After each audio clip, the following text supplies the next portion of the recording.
بسم الله الرحمن الرحیم دوستانو امید لرم چې روغ جوړ به او د ژوند په مزو کې به سو بیا کې په هغې واده کړی دی د هغې کوم خاوند چې دی هغه هم تاسو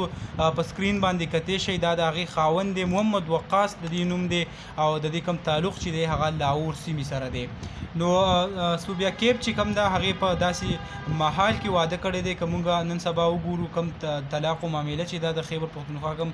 پنکارانې چې دي نو هغه هم ډېره په تیزۍ سره روانه ده مونږ سره یو ملګری هم دا وخت ناست دی د هغه نه به هم یو څو سوالونه کوو په دې حقله باندې چې کوم نظر لري هغه به هم مونږ سره شیر کړي نو جیزه پر خپل نظر را سره شیر کوي سوبیا کیب چې کوم واده کړی دی دې په حقله باندې ستاسو څه خیالات دي جی شکریه مونږ سوبیا کیب چې دی هغې ته د واده مبارکي وایو او دا یو ښه خبره ده چې لکه پښتني سینګران چې دي هغه هم ودونه شروع کړل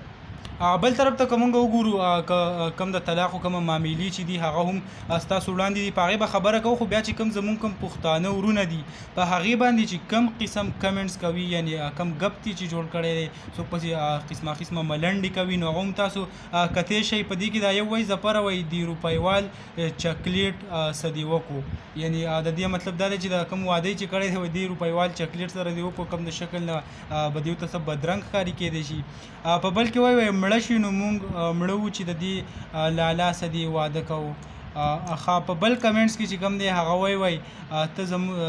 دا زمونږ د سترګو وړاندې غني ګوره څه تېرېږي مړه مونږ نشو برداشت کولی نو زمونږ کم خلک چې دی هغه که مونږ وګورو نن سبا چې کوم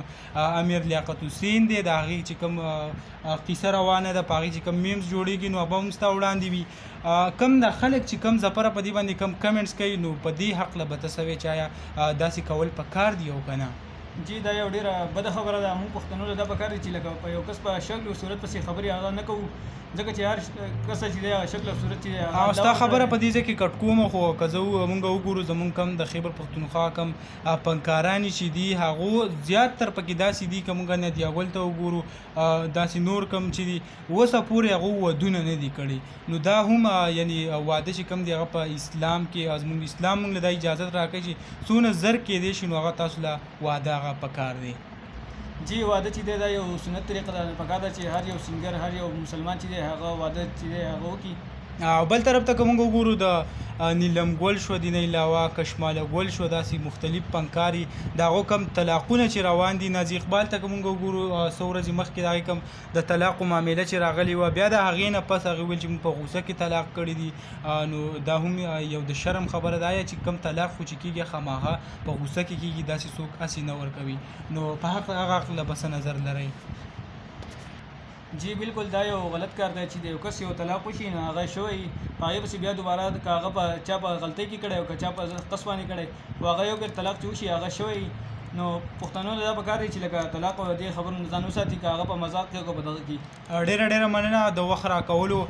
یو ځل به بیا تاسو سره هغه شریک کړو د دې کوم د واده زلمې چې دی د دې تعلق د لاهور سیمې سره دی او نوم چې دی هغه محمد وقاص دی او د سوبیا کیب چې کوم دی هغې واده ورسره شوی دی نو دغه ویډیو هغه هم تاسو سره شریک کړه امید لرم ویډیو به مو خوښه شوي که ویډیو مو خوښه شوي ویډیو لایک کړئ او که زموږ په چینل نوي یې چینل سبسکرایب کړئ د داسې نورو ویډیوګانو لپاره انشاءالله په بله ویډیو کې به ملاویږو د نن لپاره دا کافي وه د لوی الله په امان